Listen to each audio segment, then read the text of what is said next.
സൗഭദ്ര ആയുർവേദ ആശുപത്രിയുടെ ഗൃഹവൈദ്യ പാഠ അറിവുകളാണ് ഈ കഴിഞ്ഞ ദിവസങ്ങളിലൂടെ ഞാൻ പങ്കുവെച്ചുകൊണ്ടിരിക്കുന്നത്. എന്നെ കേൾക്കുന്ന എല്ലാവർക്കും എൻ്റെ വിനീത നമസ്കാരം. ഇന്ന് കാൽപാദങ്ങളെക്കുറിച്ചാണ് അറിയേണ്ടത്. കാൽപാദത്തെ ശ്രദ്ധയോടെ കാക്കുകയും വൃത്തിയോടെ കാത്തു സൂക്ഷിക്കുകയും ഇപ്പോൾ നൽകുന്ന ചില നല്ല നിർദ്ദേശങ്ങൾ ജീവിതത്തിൽ പാലിക്കുകയും ചെയ്താൽ ഉറപ്പായിട്ട് ഒരുപാട് രോഗങ്ങളെ നമുക്ക് അകറ്റാനായിട്ട് കഴിയും. ആ ഒരു നല്ല ചിന്തകളാണ് ഞാൻ ഇവിടെ നിങ്ങളുമായി ഇന്ന് പങ്കുവയ്ക്കുക. കാൽപാദം നമ്മൾ ആരും ശ്രദ്ധിക്കാതെ പോകുന്നൊരു ഭാഗമാണ്. നട്ടലിൻ്റെ താഴത്ത് കാലിൻ്റെ പുറകിലൂടെ വന്ന് കാൽവെള്ളയിൽ 5 തിരിയുന്നു. ഓരോ കാലിലും പ്രധാനമായിട്ടുള്ള 5 പോയിന്റുകളുണ്ട്. Tibial, sural, saphenous, deep peroneal and superficial peroneal. Deep peroneal ഉള്ളിലേക്കും സൂപ്പർഫിഷ്യൽ പെരോണിയൽ പുറത്തേക്കുമുള്ളതാണ്. അപ്പോൾ ഈ 5 പ്രധാനപ്പെട്ട പോയിന്റുകളിൽ മണ്ണിൻ്റെ സ്പർശമേൽക്കണം.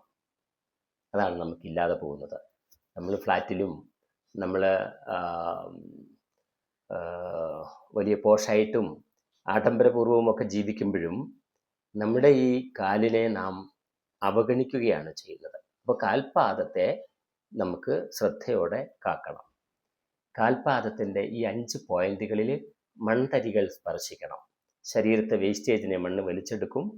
ആ മൺതരികൾ തറച്ചു കൊള്ളുമ്പോൾ രക്തഓട്ടത്തെ ഉദ്ദീപിപ്പിക്കാൻ നമുക്ക് കഴിയും. തലയിൽ നിന്ന് താഴോട്ട് ബ്ലഡ് ഒലിച്ചിറങ്ങുകയും അടിയിൽ നിന്ന് പമ്പ് ചെയ്ത് കയറ്റുകയും ചെയ്യുന്ന സിസ്റ്റമാണ് നമ്മുടെയൊക്കെ ജീവിതത്തിൽ മനുഷ്യൻ്റെ അനാറ്റമി അതാണ്. അപ്പോൾ tibial, sural and saphenous and deep peroneal and superficial peroneal എന്ന 5 പോയിന്റുകളുണ്ട് എന്ന് പ്രധാനമായിട്ട് അറിയണം. അത് മണ്ണിൽ സ്പർശിക്കേണ്ട ഭാഗവുമാണ്. പ്രഷർ, ടെമ്പറേച്ചർ, താപനില, ഇതൊക്കെ അതിൻ്റെയൊക്കെ സിഗ്നൽ തലച്ചോറിലേക്ക് എത്തിക്കാൻ ഇത് സഹായിക്കുന്നു. ഉദാഹരണം, തീപ്പൊള്ളുക, നാം കാല് ചവിട്ടുന്നിടത്ത് ഭയങ്കര ചൂട് അനുഭവപ്പെടുക, തണുപ്പ് അനുഭവപ്പെടുക, ഈ ഫീലിംഗ് ഒക്കെ നമുക്ക് തലച്ചോറിലേക്ക് എത്തിക്കുന്ന ഒരു സിഗ്നൽ പോയിൻ്റാണ് ഈ 5.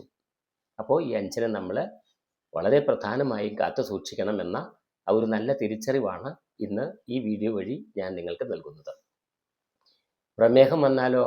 പ്രമേഹമുള്ളവരിൽ പ്രമേഹം വന്നു കഴിഞ്ഞാൽ അത് അധികമായി കഴിഞ്ഞാൽ HbA1c ഒക്കെ അധികമാകുക, ഫാസ്റ്റിംഗ് ബ്ലഡ് ഷുഗർ, PPBS ഒക്കെ വളരെ അധികമായി കഴിഞ്ഞാൽ ഈ കാൽ ഞരമ്പുകൾക്ക് ഡാമേജ് ഉണ്ടാവുകയും അതിൽ ഞരമ്പുകളിൽ ഗ്ലൂക്കോസിൻ്റെ അംശം അടിഞ്ഞുകൂടി രക്തത്തിൻ്റെ ഒഴുക്കിനെ തടയുകയും ചെയ്യുമ്പോൾ തരിപ്പും പുകച്ചിലുമൊക്കെ ഉണ്ടാക്കുന്നു. അതാണ് ഡയബറ്റിക്കൽ ന്യൂറോപ്പതി എന്ന് നാം പറയാറുള്ളതും ഡോക്ടർമാർ പറയുകയും മരുന്ന് തരികയും ഒക്കെ ചെയ്യുന്നതിൻ്റെ കാരണം അതാണ്. അപ്പോൾ ഇവിടെയും നമുക്ക് എപ്പോഴും നമ്മുടെ ഈ കാൽവെള്ളയിൽ ദിവസത്തിൻ്റെ മുഴുവനുമല്ല 1 മണിക്കൂറെങ്കിലും ഈ മൺതരികൾ സ്പർശിക്കുകയും അതുവഴി ബ്ലഡിൻ്റെ ഒഴുക്കിനെ സുഗമമാക്കുകയും ചെയ്യാൻ തുടങ്ങിയാൽ കുറേയൊക്കെ അതും കുറഞ്ഞു വരാൻ സഹായിക്കും. അപ്പോൾ അത് ഇന്ന് കേൾക്കുന്ന ആളുകൾ, അമിതമായ ഷുഗർ ഉള്ളവരും ഇത് ചെയ്യാനായിട്ട് നമ്മൾ ശ്രമിക്കണം. ഇനി ഈ 5 ഭാഗങ്ങൾ മണ്ണിൽ തട്ടാതെ വരുമ്പോഴാണ് നാം പ്രധാനമായും രോഗികളാകുന്ന എന്ന ഒരു നല്ല ചിന്ത നമ്മുടെ മനസ്സിലുണ്ടാവണം. നമ്മുടെയൊക്കെ കാൽപാദങ്ങളിൽ 26 അസ്ഥികളുണ്ട്. ഉപ്പുകുറ്റിയിലെ അസ്ഥികൾ ടാലസ്, ആംഗിൾ ജോയിന്റ്. ഉപ്പുകുറ്റിയുടെ അടിയിലുള്ള അസ്ഥിയെ ഹീൽ ബോൺ എന്നറിയുന്നു. ഹീൽ ബോൺ കണ്ടോ, ഹീൽ ബോൺ. ഹീലിംഗ് കിട്ടണം, ഹീലിംഗ് അനുഭവപ്പെടണം, ഹീലിംഗ് അറിയണം.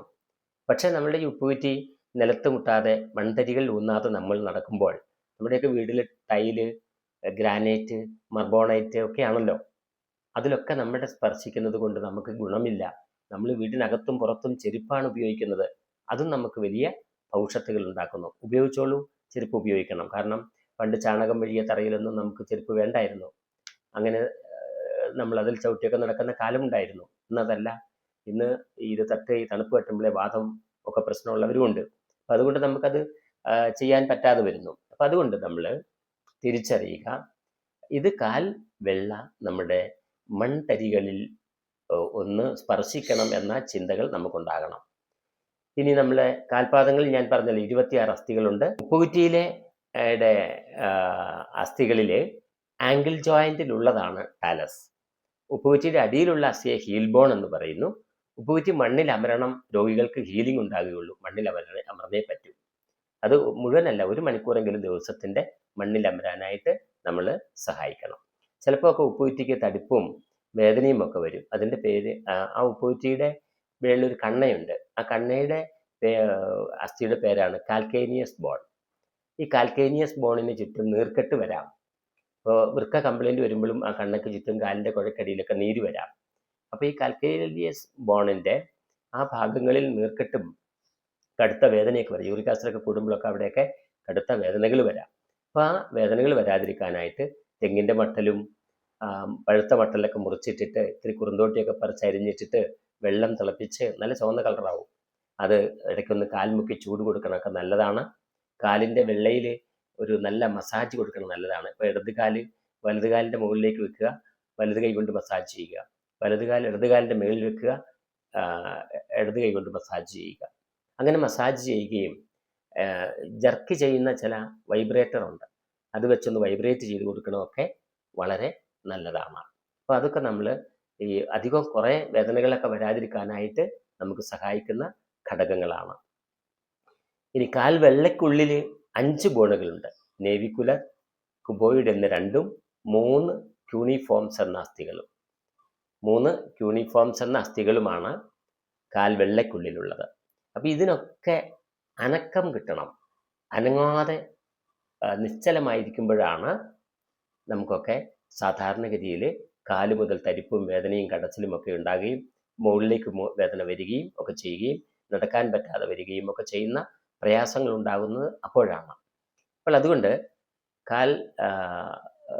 കാലിൻ്റെ അടിയിലും പുറത്തുമായിട്ടുള്ള അസ്ഥികൾക്ക് ഇളക്കം കിട്ടണമെങ്കിൽ നമുക്കല്പം വ്യായാമം അത്യന്താപേക്ഷിതമാണ്. കുറഞ്ഞ അളവിലെങ്കിലും നമുക്ക് വ്യായാമം ദിവസം, കാര്യം തിരക്കേറിയ ജീവിതത്തിലായിരിക്കാം, പക്ഷെ ഇത് വന്നില്ലെങ്കിൽ, നമ്മൾ ചെയ്തില്ല എങ്കിൽ നമ്മൾ വലിയ രോഗികളായി മാറുന്ന അവസ്ഥാവിശേഷമാണ് നാം കണ്ടുകൊണ്ടിരിക്കുന്നത്. ഇനി പാദത്തിന് പുറത്തായിട്ടോ വിരലുകളിലേക്കുമൊക്കെ ആയിട്ട് 19 അസ്ഥികളുണ്ട്. മെറ്റാടാർസൽ എന്ന 5 എണ്ണവും ഫെലാഞ്ചസ് എന്ന 14 അസ്ഥികളും, അങ്ങനെ 19 എണ്ണമാണ്. ആ കാൽ വിരലിനെ താങ്ങി നിർത്തുന്നതോ ഈ നഖങ്ങളാണ്. ആ നഖങ്ങൾ അവിടെ നല്ല ബലത്തോടു കൂടി നിൽക്കുന്നു. അവിടെ ഇപ്പം കാലിൻ്റെ വിരലിലൊന്നും നഖമില്ലായിരുന്നെങ്കിൽ അതിനൊരു ഉറപ്പ് കുറവായിരുന്നു. എവിടെയെങ്കിലും തട്ടിയാൽ അപ്പം മുറിയുകയും പൊട്ടുകയൊക്കെ ചെയ്യും. നഖരവിടെ ഉള്ളപ്പോൾ ഈ കാലിന് ഒരു കാവൽ ജോലിയാണ് എടുക്കുന്നത്. അപ്പം നഖം നമ്മൾ അതിനുകൊണ്ടാണ് നഖം കൊണ്ട് അത് മൂടി വെച്ചിട്ടുള്ളത്. ഇനി മെറ്റാടാർസൽ എന്ന 5 എണ്ണവും ഫെലാഞ്ചസ് എന്ന 14 അസ്ഥികളും കയറുമ്പോഴാണ് നമ്മൾ ഈ പാദത്തിൻ്റെ വിരലുകളിലേക്കൊക്കെയുള്ള എല്ലുകൾ അതിനെ ബലവത്താക്കുകയും അതിനെ ചലനാത്മകമാക്കുകയും ചെയ്യണം എന്നത് വളരെ അത്യന്താപേക്ഷിതമാണ്. അത് നമുക്ക് രോഗത്തെ കുറക്കും. ഇനി പെരുവിരലിൽ 2 അസ്ഥികളും മറ്റ് വിരലിൽ ഓരോന്നിലും 3 അസ്ഥികൾ വീതവുമുണ്ട്. പെരുവിരലിൽ 2 അസ്ഥിയുണ്ട്, മറ്റ് ചെറുവിരലുകളിലൊക്കെ ഓരോ വിരലിലേക്കും 3 അസ്ഥികൾ വീതമുണ്ട്. ഒരു കാലിൽ മാത്രം 33 ജോയിന്റുകളുണ്ട്. 2 കാലിലും കൂടി 66 ജോയിന്റുകളുണ്ട്. അപ്പം ഈ ജോയിന്റുകൾക്ക് അനക്കവും ഇളക്കവും കിട്ടുമ്പോഴും നാം ചലനാത്മകമാകുമ്പോൾ, മൺതരികൾ സ്പർശിക്കുമ്പോൾ, കാല് വൃത്തിയായി സൂക്ഷിക്കുമ്പോൾ ഒക്കെ രോഗത്തെ നമുക്ക് പലതിനെയും അകറ്റിയെടുക്കാനായിട്ട് കഴിയും. ഇനി കുഴിനഖം, ചിലപ്പോൾ പലർക്കും വരുന്നൊരു പ്രശ്നമാണ് കുഴിനഖം. കുഴിനഖത്തിന് ഇച്ചിരി മഞ്ഞൾ നന്നായിട്ട് അരച്ച് ചെറുനാരങ്ങ നീരും കൂടെ ചാലിച്ച് ആ കുഴിനഖത്തിലിട്ടാൽ വേഗം കുഴിനഖം മാറും.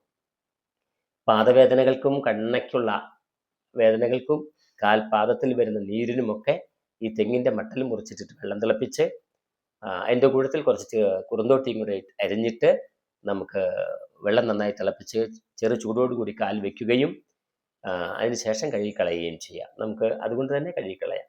അങ്ങനെ എല്ലാ ദിവസവും പതിവായിട്ടൊന്ന് ചെയ്യുകയും കാലിന് ഇളക്കവും അനക്കവും വൃത്തിയും കൊടുത്താൽ, കാലിൻ്റെ വെള്ളയ്ക്ക് നല്ല സ്പർശനം കിട്ടിക്കഴിഞ്ഞാൽ, കാലിൻ്റെ വെള്ളയ്ക്ക് ആ മൺതരികളിലൊക്കെ ചവിട്ടുമ്പോൾ ഉണ്ടാകുന്ന ഒരു സുഖമുണ്ട്.